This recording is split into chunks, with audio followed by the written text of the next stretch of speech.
हिंदू संस्कृति में पुराणों की चर्चा खूब मिलती है।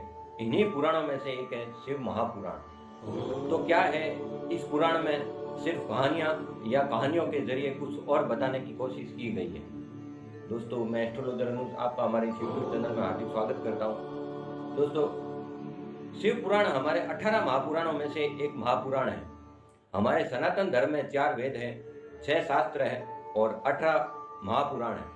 उन 18 महापुराणों में से शिव महापुराण है। शिव महापुराण में देवादिदेव महादेव की लीलाओं का वर्णन है, उनके प्रभुत्व का वर्णन है और वह कैसे प्रसन्न होंगे उन सब विधियों का वर्णन है। शिव पुराण में एक बात बताता हूँ। वैसे तो शिव पुराण में महादेव और पार्वती की लीलाओं का एक अनोखा ग्रंथ है। संपूर्ण शिव पुराण भगवान भोलेनाथ के यशस्वी और यश के द्वारा परिपूर्ण है। यह 12 स्कंद में है, लेकिन शिव पुराण को मानने वाले स्कंद का ध्यान नहीं देते हैं, ये संहिताओं को मानते हैं। इसमें 7 संहिता है।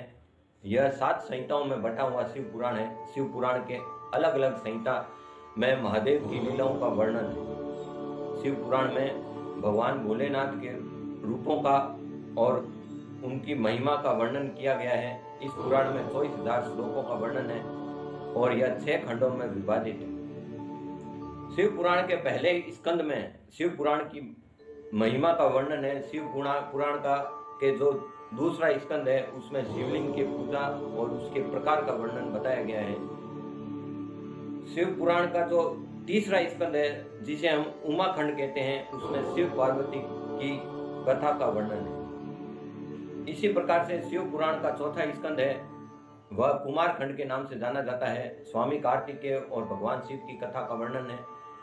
शिव पुराण के 5वें स्कंद में युद्ध खंड में शिवजी द्वारा त्रिपुरासुर वध किया जाना, इसी कथा का वर्णन है। शिव पुराण के 6ठे स्कंद में सप्त रुद्र संहिता में शिव के अवतारों का शिव की मूर्तियों का वर्णन है। और शिव पुराण के 7वें स्कंद में कोटि रुद्र संहिता है। इसमें 12 ज्योतिर्लिंग और शिव सहस्त्र नामावली का वर्णन है। शिव पुराण के 8वें स्कंद में उमा संहिता में मृत्यु और नरक और क्रिया योग का वर्णन है। इसी तरह से शिव पुराण का जो 9वां स्कंद है, जिसे वायु संहिता कहते हैं, यह 2 खंडों में है। प्रथम खंड और द्वितीय खंड करके।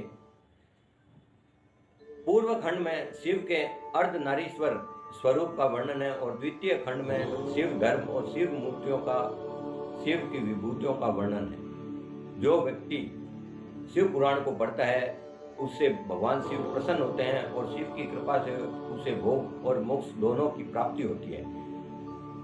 किसी व्यक्ति से अगर अनजाने में कोई पाप हो जाए और वह शिव पुराण को पढ़ने लगे तो उसको पाप से मुक्ति मिलती है। जो व्यक्ति शिव पुराण को पढ़ने लगते हैं उनको मृत्यु के बाद शिवगण लेने आते हैं। सावन में शिव पुराण का पाठ करने से उसका फल सैकड़ों गुना बढ़ जाता है। या जब अधिक मास लगता है उस समय अगर जो व्यक्ति शिव के अर्धनारीश्वर स्वरूप का वर्णन और कीर्तन करता है उसे भोग और मोक्ष सबसे छुटकारा मिल जाता है। सबसे बड़ी बात है, जो व्यक्ति शिव पुराण का पाठ करते हैं उनकी सारी अधूरी इच्छाएं पूरी होती है और उनको सारी बीमारियों से भी छुटकारा मिलता है। अब शिव पुराण में सभी बीमारियों और कष्टों से संबंधित जो उपाय बताए गए हैं वह मैं आपको अगले वीडियो में विस्तार से बतलाऊंगा। और साथ में अगर आपने मेरा चैनल अगर सब्सक्राइब नहीं किया है तो कृपया कर दें और बेल आइकन दबाना न भूलें ताकि मेरे सारे वीडियो आप तक पहुंच सके। दोस्तों, अब आपसे विदा लेता हूं। नमस्कार।